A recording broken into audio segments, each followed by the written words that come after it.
I'm actually not a fan of not just opt-out consent, but also opt-in consent. The consent in the GDPR is not adequate. We're constantly forced to click accept or sign forms or agree to all sorts of boilerplate language that we have never read, we would never read. Everyone knows that no one reads it.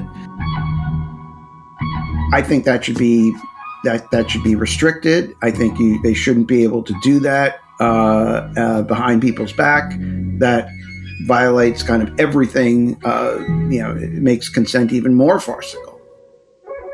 Hello everyone, I am Sergio Maldonado and this is Masters of Privacy, a set of interviews covering the intersection of marketing, data, privacy and technology with a clear goal in mind, which is redefining the relationship between people, brands and media around transparency and control. Which is to say, we're aiming for real customer centricity, or if you will, human centricity.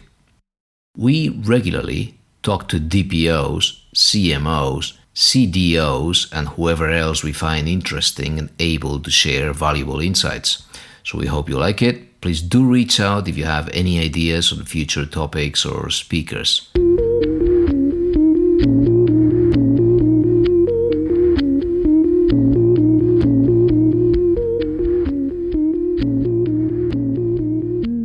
Okay, our guest today needs no introduction. He probably is the most well-known US contemporary scholar on privacy law, Daniel Solove. Daniel Solove is the Barnard Professor of Intellectual Property and Technology Law at the George Washington University Law School.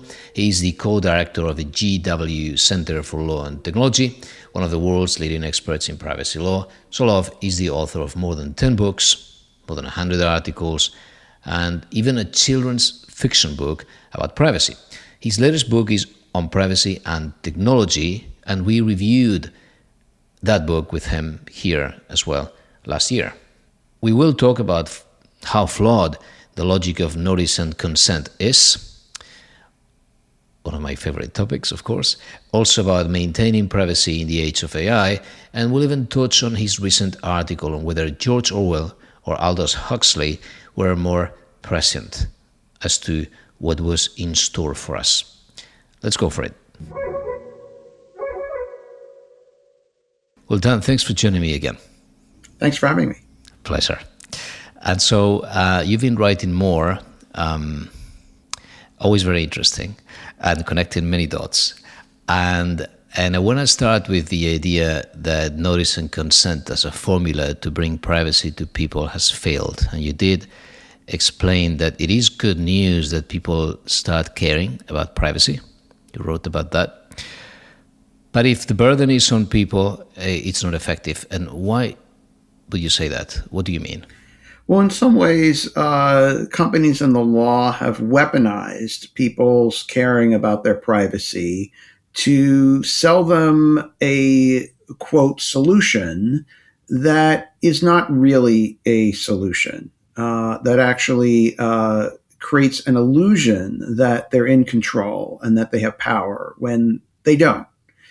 And this is the notice and choice approach, and it's the predominant approach to privacy in the United States.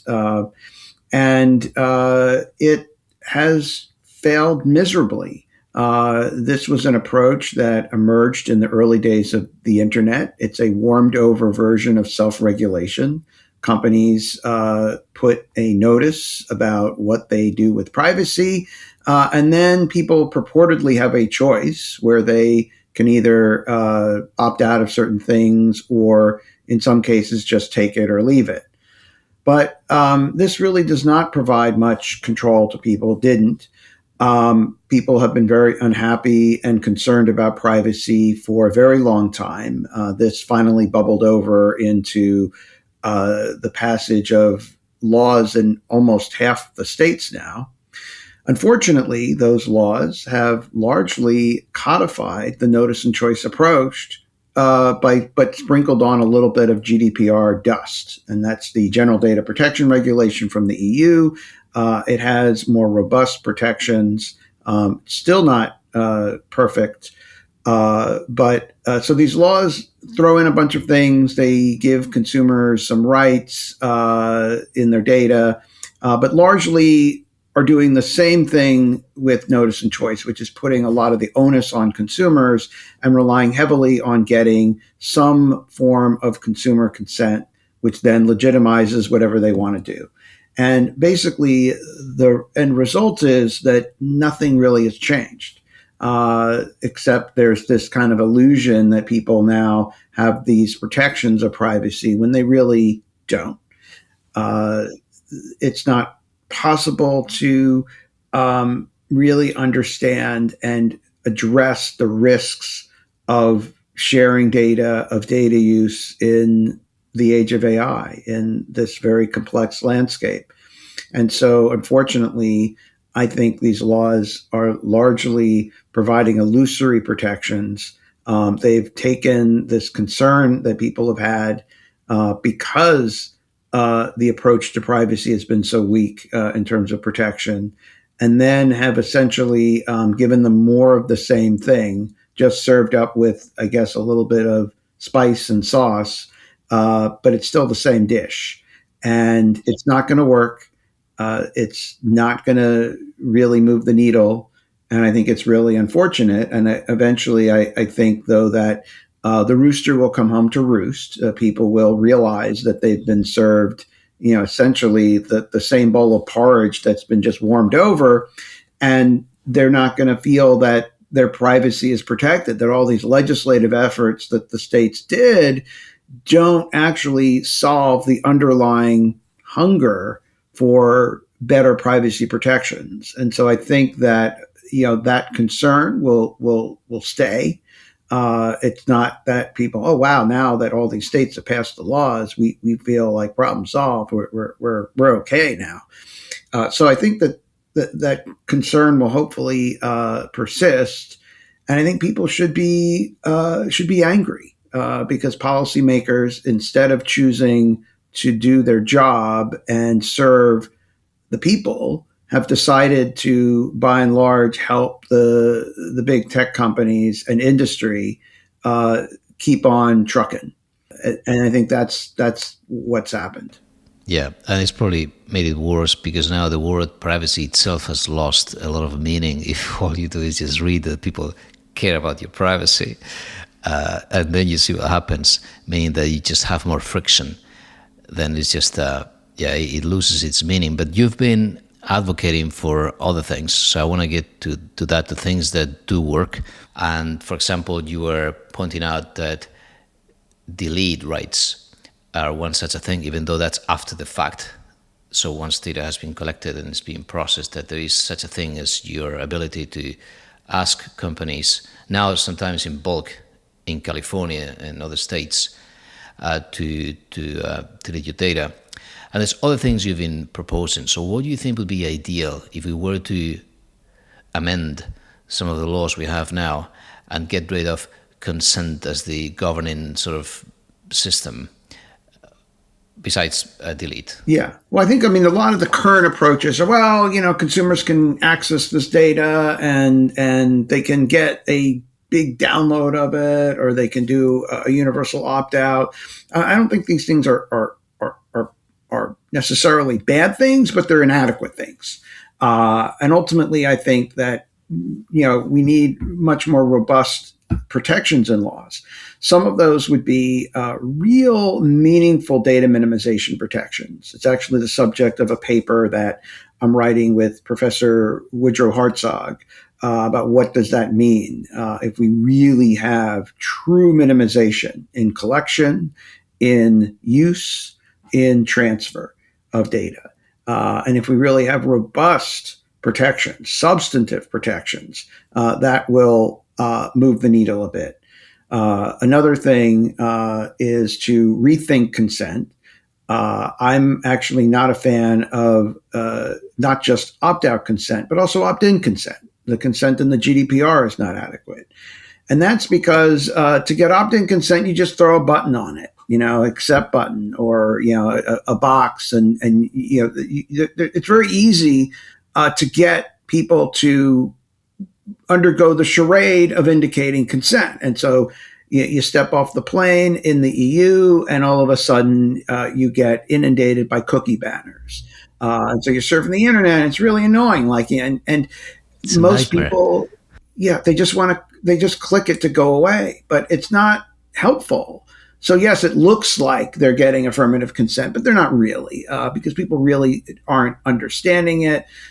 They really don't know what they're agreeing to, and this is the ultimate problem with consent: is um, people are being, even under an opt-in, they're kind of being asked to agree to certain things in a meaningless way. It's complete and utter farce and charade, which is why when you're confronted with all this detail, with all these things, you get an accept button before you even have to scroll, or you're allowed to scroll without really reading, or you're allowed to read without being tested on how much you understand what you're agreeing to. And so I don't know how many times we're constantly forced to click accept or sign forms or agree to all sorts of boilerplate language that we have never read, we would never read. Everyone knows that no one reads it. So we're all doing this kind of performative ritual, this silly thing that we all know is complete and utter farce. So I think we should get rid of all of that, because ultimately, what people really need, the kind of decision that you need to make as a person deciding whether or not to share your data or whether or not to use a technology, is simple in terms of just the basic question, but it's actually really hard to answer, which is what are the benefits, what are the risks, and it's just a risk calculation. I just weigh the benefits and the risks of doing it, and that's how people make decisions in their lives. What am I going to get? What bad things could happen to me, and they make a choice. And with a lot of things, you can make these decisions. Unfortunately, with data, you can't. And it's a matter of expertise. It's just people don't have enough time in the day to really learn about data science and AI and how all this works. Even if they did, they couldn't really figure it out. Like, I don't know what the AI algorithms are going to be able to infer about me, and what they're going to be able to do with my data, because they're changing constantly. And to really understand what they're doing, I need to know all the data that they're being trained on, to know how they're actually coming up with the outputs. But I'll never be able to know that data that they're trained on. I'm never going to be able to fully keep up with them, because I can't compute a billion data points in a few seconds. So there's no way I'm going to ever be able to get that. So when I give out data, I have no ability to know what they could infer about me from it. So it's kind of meaningless to say, okay, you decide what data you give about yourself. Well, no, I'm actually not really deciding. I give certain data, and then the AI can infer other pieces of data. And now all of a sudden they know stuff about my health and other things about me that I never gave out and never knew about. And then it's being used in all sorts of ways that I have never agreed to, and I don't even know what the implications are. They don't even know what the implications are. And this is the problem. Even as an expert, it's really hard to assess what the potential downstream harms are going to be, because it's constantly changing, and they're not pinned down enough on what they can and can't do with it. So we need to have a totally different way of thinking about this and addressing it. And so I propose in a paper called Murky Consent that we actually lean into the fact that consent's a farce. Stop trying to fix it, because it'll never be non-farcical. It's just going to never be that way. We can still have people's backs. We can still say and impose certain duties on companies to do certain things to ensure that there aren't weird gotcha situations, that data is not inferred unexpectedly about me, that data is not used in ways that harm me, period. When I buy milk in the supermarket, I don't have to become an expert on milk. I don't have to research the farms. I don't have to become an expert on pasteurization. I can just look at taste and price and pick the milk, and I know that someone's made sure that the milk is safe, I hope. Seems like now, we don't have food inspectors anymore in the U.S., but everyone's dropping dead from their, you can't eat. I guess at this during this presidential administration, it's not safe. But ordinarily, the way the system should work is that there's inspections and experts are making sure that the food is safe and that cars are safe and that planes are safe, and I don't have to become an expert on plane safety when I go to an airplane. And then there's also protection after the fact, that if my car does malfunction, if my food is tainted, they're liable. And so the companies know that they're held responsible, that if something bad happens, there's going to be a big series of lawsuits and they're going to hurt. Unfortunately, in our system right now, we don't have the ex ante protections. So no one's looking out for the safety of anything. They just can do whatever they want. And the companies have made a lot of headway in kind of twisting policymakers into treating them differently. And so there's a tech exceptionalism where if it's technology, they can do things that other older things can't do. So in particular, digital technology, AI, online things, unlike your car, unlike, other things, if something goes wrong and they cause harm, they've been able to convince courts to just put their head in the sand and just say, there's no harm.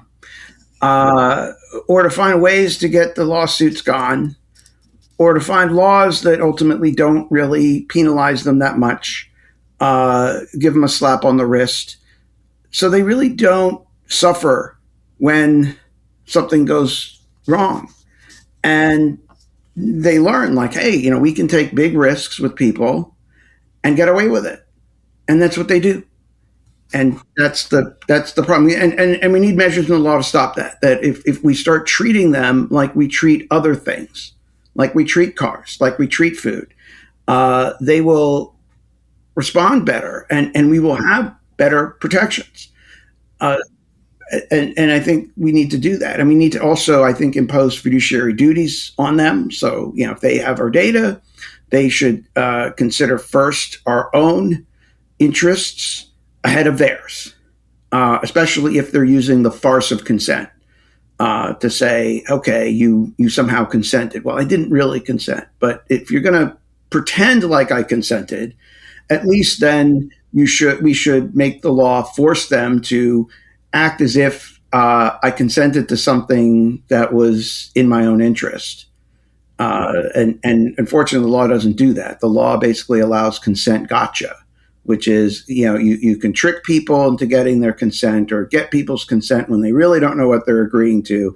And then you can play gotcha. You do whatever you want, even if it actually harms or is not in the interest of the person purportedly consenting. And I think that's the problem. We allow that. And the law needs to not allow that. I guess an argument they could raise is that because of technology changing so fast and the products not being predefined or defined for decades, since products are taking shape on the fly, and that's always an argument, that innovation is so fast that it's very hard to know, and by the time you grasp it and you can regulate, it's moved.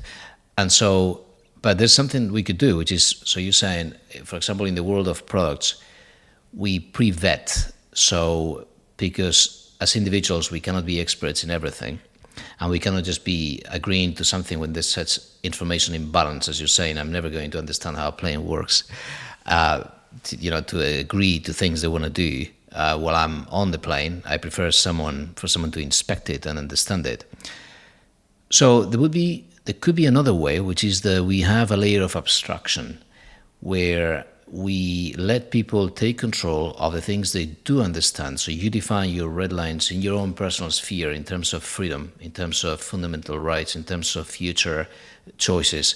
And so if we were to do that, in a way, AI could be quite useful if it were to work for us, in the sense that it could break down all of these clauses that now are so obscure, and so again bundled all of these again click wrap agreements and contracts of adhesion, how we want to call them, and so we will be able to cut through them and map them to our red lines, and then for our system to reject anything that doesn't conform to our red lines, because it can again access that kind of layer of level of abstraction where there's even a role for the government to help us translate, to build some sort of layer where our personal AI could go against that dictionary and then give us some control. Again, basically understanding that it's so overwhelming, there's so many things we cannot understand or process or have time for, that this could help.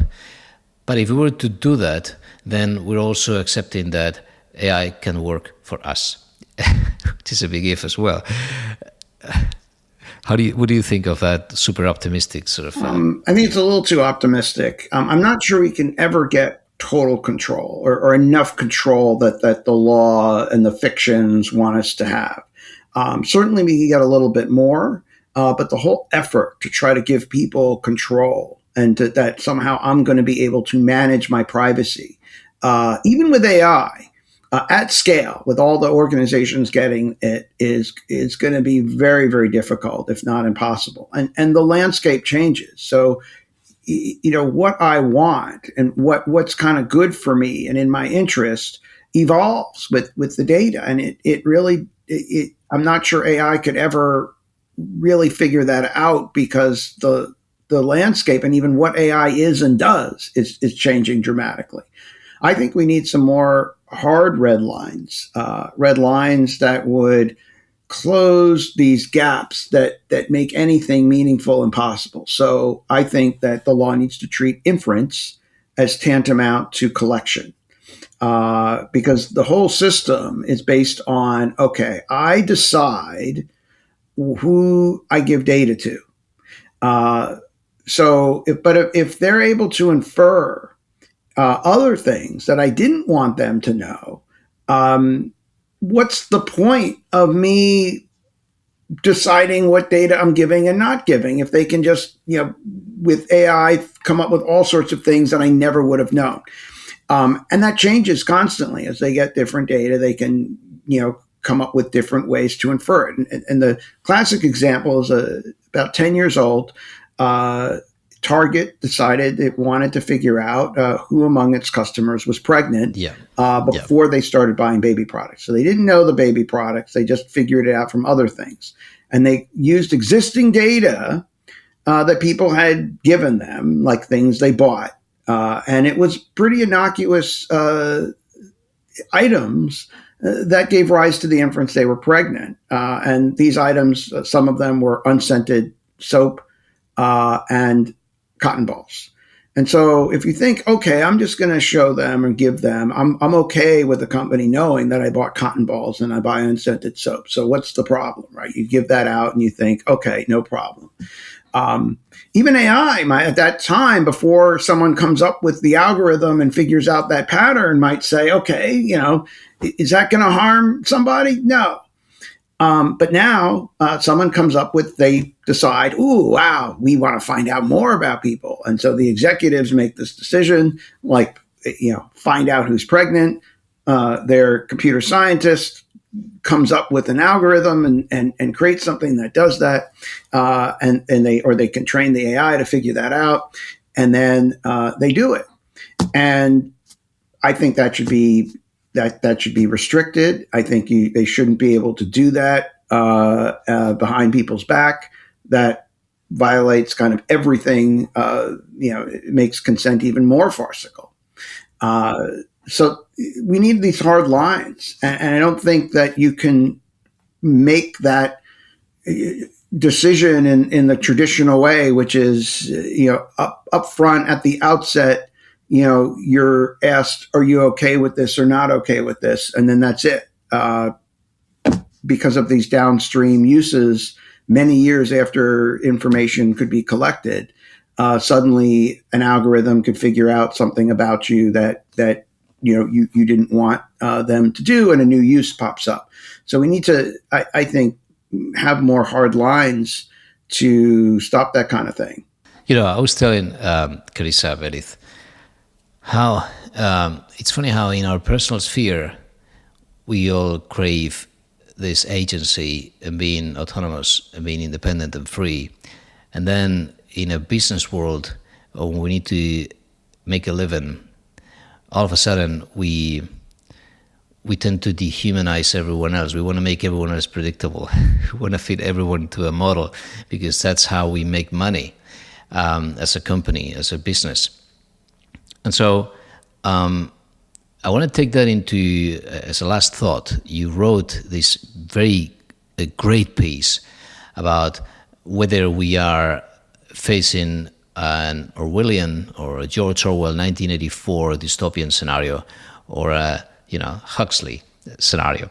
And I really like, because those books I loved many years ago. I loved them. And so this fits here as well, because we are being overwhelmed by so much information. Again, also information asymmetry, as we're saying. We are, in a way, so I like the Huxley understanding of how we become numb and how everything loses meaning. We don't read anymore, not because books are burned, as in Orwell, or forbidden, as in Orwell's Fear, but instead because there's so much rubbish and terrible content out there. It's so overwhelming that nobody reads anymore. Nobody knows what to read anymore. Nobody has any attention span anymore. That's the most concerning, if you ask me. So how on earth are we going to read a privacy notice? And so what do you think about that? You were saying that you find that it's actually a combination of both dystopian futures that you see sort of playing out. How will you articulate that? Yeah, I think that today we actually have this this blend of all the all the dystopias, because so it's kind of the worst of every world. I think the or the Huxley view, which is that we're going to be seduced by pleasure, that we're gradually going to subvert ourselves and allow ourselves to be manipulated by fun, exciting, frivolous things that sap our ability to have critical awareness of the world around us. That's definitely happening. I think we're definitely seeing that. It's the model of how tech works. It offers us tremendous convenience and cool stuff. It's hard to resist it. But it comes at a price, and the price is that it is manipulating us, it is shaping us, and increasingly for someone else's aim, either the particular ideology of the creators of the technology or the owners of the technology who are using it. We're seeing that a lot of ideologues are grabbing media companies, grabbing social media and regular media companies, gathering them up. They're doing it because they have a particular worldview that they want everyone to agree with, and they want to shape everyone toward that. They are, I think we're seeing other technologies that they just want to make money.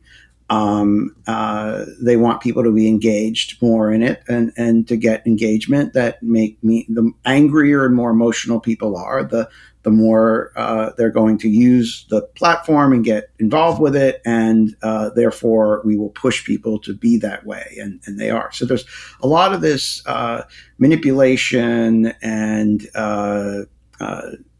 controlling people through their enjoyment of things, their pleasure, their trade-off for fun and convenience and cool stuff. They take technology. Technology is essentially soma. It's the drug that was offered in this society to make everybody happy. And we also have elements of the Orwellian, elements of a big brother, a central government that is authoritarian, that wants to control people for its own aims, And I think that we are seeing, I think we have an extremely authoritarian, Orwellian government in the United States now.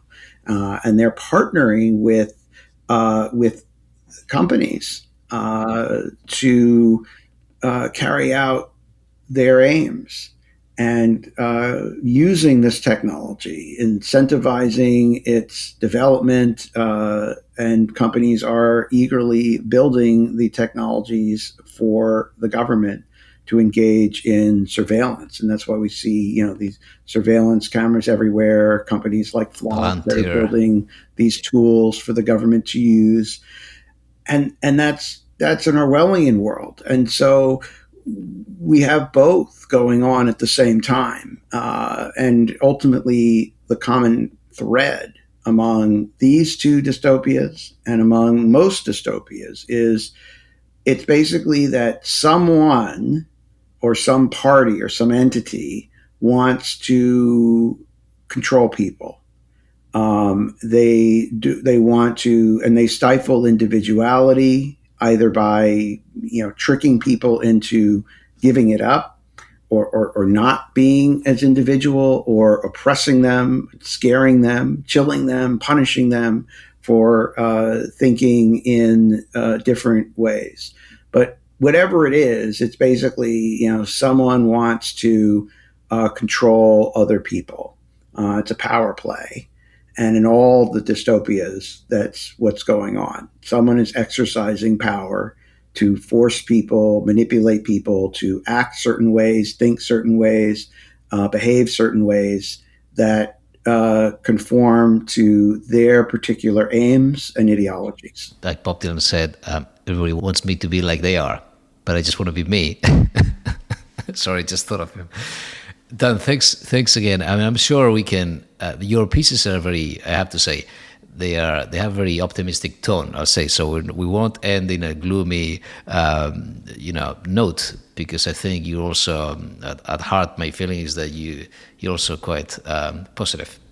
I'm both positive and negative. Negative because I think we are facing tremendous problems, and there are a lot of challenges, and unfortunately, law and policy has not gone in the right directions a lot of the time.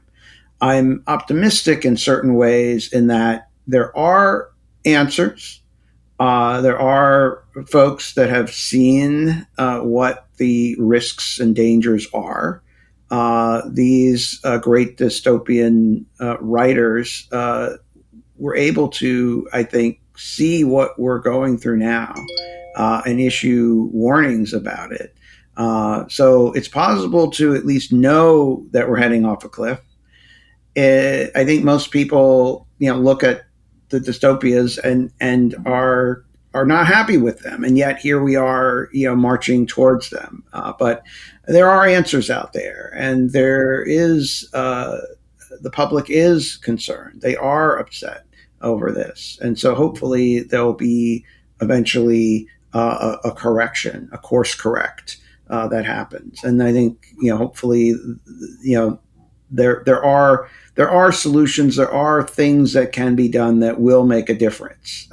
It's not a problem of not knowing what to do or where to go, and more about how do we find the power and political will to get that done. And that is the big problem that we face now, is how do we really make that case and get this to happen. Yeah, very good. Well, thank you. Thanks again, Dan. Thank you. Thanks for having me.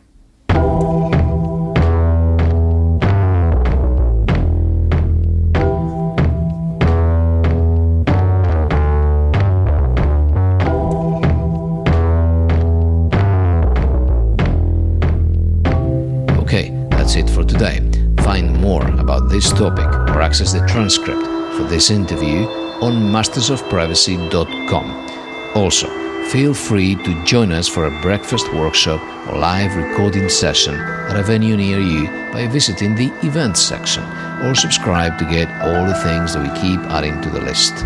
I would also like to encourage you to join our LinkedIn group or Blue Sky feed if you're really passionate about this particular interplay between privacy or data protection law on the one hand and marketing, e-commerce or media on the other. Thank you for listening.